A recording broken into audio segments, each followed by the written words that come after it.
सत्संगत जी, प्यार से कहना धन निरंकार जी। सत्संगत जी, निरंकार से साकार बनने की रहस्यमय लीला और क्या है वह लीला, चलिए जानते हैं।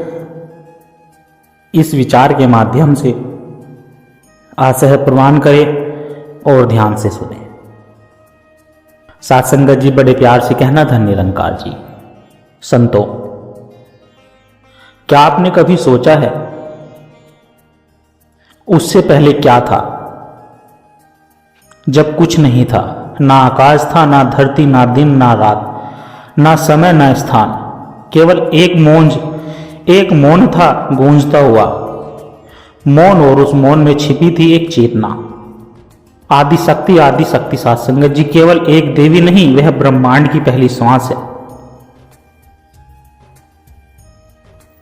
वह शक्ति जो सब कुछ उत्पन्न करती है, सब कुछ पालती है और अंत में सबको समेट लेती है। वह ना रची जाती है, ना जन्म लेती है, वह स्वयंभू है, जिसे स्वयं ईश्वर की उत्पन्न नहीं कर सकते, क्योंकि वही ईश्वर का मूल स्रोत है।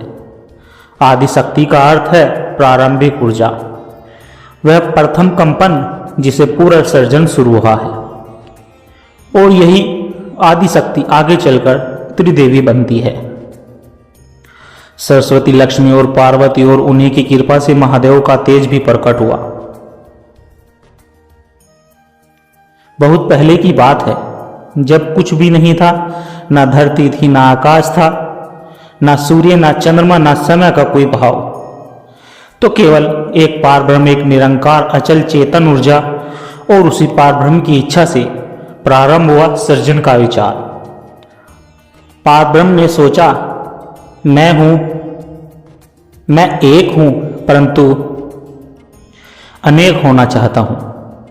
यह विचार ही पहला कंपन था, और उस कंपन से उत्पन्न हुई एक दिव्य ऊर्जा, जिसे हम आज आदि शक्ति कहते हैं। आदि शक्ति का जन्म किसी देवी के रूप में नहीं, वह किसी देवी के रूप में नहीं हुआ। वह पहले शुद्ध चेतना थी, आवाज से भी, पहले नाद से भी गहरी वह कंपन थी, जो अहंकार में छिपा प्रकाश थी। उनके प्रकट होते ही ब्रह्मांड में गति उत्पन्न हुई। जहां पहले केवल मौन था, वहां अब लहरें उठने लगी। यह था सृजन का पहला बीज। आदि शक्ति ने सबसे पहले पुरुष तत्व की कल्पना की, एक शक्ति जो सृजन को स्थिरता दे सके, और तभी प्रकट हुआ शिव, जिनका कोई आदि नहीं, कोई अंत नहीं, एक योगी समाधि में विलीन, मौन और पूर्ण, लेकिन शिव मौन, केवल मौन थे। वह चेतना थे, परंतु गतिहीन, सिर्फ अस्तित्व बिना क्रिया के। तभी आदि शक्ति ने उन्हें संबोधित किया कि हे शिव, मैं ही वह शक्ति हूं जो तुम्हें गति देती है। मेरे बिना तुम सो हो, और तुम्हारे बिना मैं केवल एक भिखारी ऊर्जा। शिव ने अपनी दृष्टि खोली और कहा, तुम ही मेरी आत्मा हो शक्ति, तुम्हारे बिना मैं कुछ नहीं। और वहीं से प्रारंभ हुआ सृष्टि का पहला संतुलन, शिव और शक्ति का मिलन। लेकिन यह केवल व्यक्तिगत मिलन नहीं था, यह था संपूर्ण ब्रह्मांड का संतुलन। शिव ने शक्ति को स्वीकार किया और शक्ति ने शिव को गति दी। तब आदि शक्ति ने सृष्टि के आगे के कार्यों के लिए स्वयं को और विभाजित करना प्रारंभ किया। उन्होंने अपने भीतर से 3 प्रमुख शक्तियां निकाली, सृजन की इच्छा, पालन की भावना और संहार की शक्ति। इन तीनों गुणों से उत्पन्न हुई त्रिदेव ब्रह्म, विष्णु और शिव जी।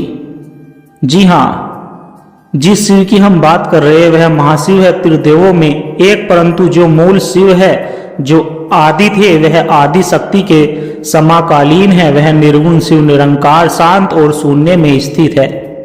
और इस तरह जहां पर ब्रह्म से उत्पन्न हुआ आदि शक्ति, वहीं आदि शक्ति से आगे फूटा संपूर्ण ब्रह्मांड का रंगम मंच। कह सकते हैं आदि शक्ति कोई एक देवी नहीं, बल्कि ब्रह्मांड के प्रथम स्पंदन है। वह ऊर्जा जिसमें विचार बना, वह विचार है जिससे सृष्टि बनी। जब आदि शक्ति और शिव का मिलन हुआ, तब सृष्टि का संतुलन तैयार हुआ। पर अब आवश्यकता थी विस्तार की, एक ऐसी संरचना जो संपूर्ण ब्रह्मांड को सुचारू रूप से चला सके। तब आदिशक्ति ने सृजन के विस्तार के लिए अपने भीतर से 3 कंपन उत्पन्न किए, 3 शक्तियां, 3 भावनाएं, 3 मार्ग, संकल्प जिससे जन्म सृजनहार का विचार, पालन जिससे उत्पन्न हुआ संतुलन, संहार जो सुनिश्चित करे कि पुराना नष्ट होगा कि नया जन्म लेगा। इन तीनों से उत्पन्न हुआ त्रिदेव ब्रह्म सृष्टि के निर्माता, विष्णु पालनकर्ता और शिव संहार करता। पर यह संत एक बड़ा रहस्य छिपा है। यह त्रिदेव अचानक नहीं आए, ना ही पूर्ण ज्ञान के साथ आए। उन्हें भी अपनी भूमिका को समझने के लिए तप करना पड़ा। संत वे यह नहीं जानते थे कि उनका मूल क्या है, उनकी शक्ति कौन है। हर एक को लगा कि वह श्रेष्ठ है। ब्रह्म बोले, मैंने सृष्टि रची, मैं ही आदि हूं। विष्णु ने उत्तर दिया, मैंने सबका पालन किया, मैं ही शाश्वत हूं। शिव मुस्कुराए पर कुछ बोले नहीं, उनका मौन ही उनकी गहराई थी। इस भ्रम को दूर करने के लिए एक दिन दिव्य ज्योति स्तंभ आकाश और पाताल को चीरता हुआ प्रकट हुआ। वह कोई साधारण प्रकाश नहीं था, वह था आदि शक्ति का तेज, जो रूप रहित होकर अनंत आकार में प्रकट हुआ था। ब्रह्म उस स्तंभ के शीश को खोजने चल पड़े। विष्णु पाताल में उसकी जड़ें खोजने निकले। सहस्त्र वर्षों बाद भी कोई उनकी सीमा नहीं जान पाया संतों। और वहीं से उन्हें यह बोध हुआ कि हम किसी और की शक्ति से संचलित है। हम शाश्वत, हम स्वावत्व नहीं, हम उस परम चेतना के अंश है। उस चेतना और वह चेतना कोई और नहीं, निरंकार का स्वरूप आदिशक्ति थी। यहीं से त्रिदेव का अहंकार खत्म हुआ और ज्ञान का आरंभ शुरू हुआ। उन्होंने अपनी भूमिका स्वीकार की। ब्रह्मा ने सृष्टि के बीज बोने शुरू किए, विष्णु ने पालन की व्यवस्था की और शिव ने कहा, जो असंतुलन लाए उसे मैं समाप्त कर दूंगा ताकि नवसर्जन का मार्ग प्रशस्त हो सके। लेकिन त्रिदेव पूर्ण नहीं थे, वह शक्ति के बिना अधूरे थे। उनके पास कार्य था लेकिन उनका स्रोत नहीं था। और अब समय था उस शक्ति के प्रकट होने का जो त्रिदेव को त्रिदेवियों के माध्यम से पूर्णता की ओर ले जाएगी। जब त्रिदेव ने अपनी भूमिकाएं स्वीकार कर ली, आदि शक्तियां ने स्वयं को 3 रूपों में विभाजित किया। हर देवता के लिए एक शक्ति, हर देवी एक अंश। लेकिन यह कोई साधारण प्रकट होने की घटना नहीं थी। यह गण लीला, एक आंतरिक परीक्षा। ब्रह्म जब सृष्टि रचने लगे तो उन्हें महसूस हुआ कि विस्तार तो है पर शब्द नहीं, आकार तो है पर संगीत नहीं। ब्रह्मा ने विचार किया, मुझे वह चाहिए जो मेरे विचारों को स्वर दे सके। तभी आकाश में एक स्वर गूंजा और सामने प्रकट हुई एक तेजस्विनी स्त्री, श्वेत वस्त्र, वीणा ज्ञान का पुस्तक और करुणामय दृष्टि। ब्रह्मा ने उस दिव्य रूप को देखा और डर गए, क्योंकि वह समझ नहीं पाए कि कोई इतना तेज, इतना शुद्धि, इतना गंभीर कैसे हो सकता है। वह बोली, तुम कौन हो? उस स्त्री ने कहा, मैं तुम्हारे सृष्टि की वाणी में हूं, मैं ही ज्ञान उसके जननी में हूं, सरस्वती। ब्रह्मा ने हाथ जोड़ लिए, तुम्हारे बिना मेरी सृष्टि अधूरी है। और इसी प्रकार ब्रह्मा को मिली उनकी शक्ति सरस्वती माता। विष्णु के पास व्यवस्था थी और सौंदर्य नहीं, नीति थी पर प्रेम नहीं। स्थायित्व तो दे सकते थे वह, पर जीवन को आनंद नहीं। तभी समुद्र से एक प्रकाश फूटा और उस प्रकाश से प्रकट हुई लक्ष्मी, कमल पर विराजमान, हाथों में धन और आशीर्वाद।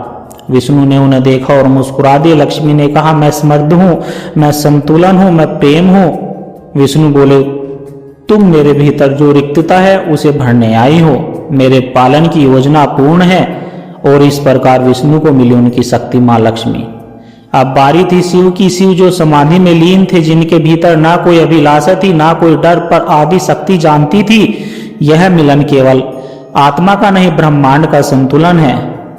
तो उन्होंने जन्म लिया, प्रकट हुई पार्वती के रूप में, एक साधारण कन्या के रूप में, जो जानते थे कि वह कोई साधारण नहीं बल्कि स्वयं आदि शक्ति है। पार्वती ने कठोर तप किया, सालों तक बिना भोजन, केवल शिव का ध्यान। और जब उन्होंने शिव को संबोधित किया, शिव ने आंखें खोली और मुस्कुरा दिए। ना कोई डर, ना कोई भ्रम, क्योंकि शिव ने शक्ति को कभी बाहरी नहीं समझा। वह जानते थे शक्ति उनका ही एक रूप है और इस प्रकार पार्वती का मिलन शिव से हुआ, ना विवाह केवल देह खता ना विचारों का। यह मिलन था महाशक्ति और महाशून्य का। इस प्रकार त्रिदेव को मिली उनकी त्रिदेवी। तीनों ने अपने कार्य में पूर्णता प्राप्त की और ब्रह्मांड अब एक संतुलन की ओर बढ़ चला। इस ब्रह्मांड में कोई अकेला पूर्ण नहीं, शिव भी नहीं, भक्ति भी नहीं, पर जब दोनों मिलते हैं तब होता है पूर्णता का जन्म। आदि शक्ति और महादेव केवल दो देवी देवता नहीं, वे दो तत्व है, एक गति है, एक स्थिरता, एक लय है, एक मौन, और जब दोनों मिलते हैं तब जन्म लेता है सत्य। तो अगली बार जब आप शिव कहे तो याद रखिए साथ संगत जी, वहां कहीं एक मौन शक्ति भी मुस्कुरा रही है जो शिव को शिव बनाती है। अगर कहने और समझाने में कोई त्रुटि हुई हो तो दास को क्षमा करना, बड़े प्यार से कहना। धन्य निरंकार जी। आशा करता हूं दास के द्वारा कहे विचार आप सभी संतों को अच्छे जरूर लगे होंगे। अगर अच्छे लगे हो तो वीडियो को लाइक करें, शेयर करें, कमेंट बॉक्स में धन्य निरंकार जी लिखकर अपने विचार साझा जरूर करें और दास के चैनल को भी सब्सक्राइब जरूर करें। और प्यारे संतों, एक छोटी सी अरदास हो रहा है, अगर इन विचारों ने आपके दिल को छुआ है, अगर आपको इन विचार से आत्मिक शांति का एक कण भी महसूस हुआ तो इस ज्ञान के प्रसाद को केवल अपने तक सीमित ना रखें, इस प्रेम के पैगाम को आगे औरों तक भी पहुंचाए, क्योंकि एक दिए से ही दूसरा दिया जलता है। साथ संगत जी, जब हम इस सत्य की आवाज को रोह तक पहुंचाने का माध्यम बनते हैं तो यह भी निरंकार की एक बहुत सुंदर सेवा ही होती है। और इस ज्ञान की धारा से सदगुरु के इन विचारों से निरंतर जुड़े रहने के लिए आप हमारे सत्संग के डिजिटल परिवार का हिस्सा बन सकते हैं, ताकि जब भी कोई नया विचार साझा हो वह आप तक सहज ही पहुंच जाए और हमें एक दूसरे के विश्वास से बल मिलता रहे। साथ संगत जी, सतगुरु हम सबकी छोटी छोटी सेवाएं स्वीकार करें और दास को यह आशीर्वाद दे कि दास हर रोज आप जी के चरणों में ऐसे ही प्रेरणादायक कहानी विचार लेकर आता रहे। साथ संगत जी, प्यार से कहना। धन्य निरंकार जी।